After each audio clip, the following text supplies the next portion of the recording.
लग्न समारंभासाठी बेळगावहून कोल्हापुरात आलेली एक महिला नातेवाईकांसोबत फोटो काढण्यासाठी काही सेकंदासाठी पर्स ठेवून बाजूला गेली आणि 35 तोळ्यांच्या दागिन्याला मुकली।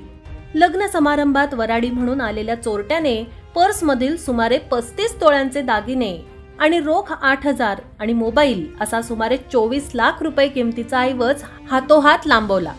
सोमवारी शिरोळी नाक्यामधील एका मंगल कार्यालयात ही चोरीची घटना घडली। अज्ञात चोरट्याने पर्स लांबवली।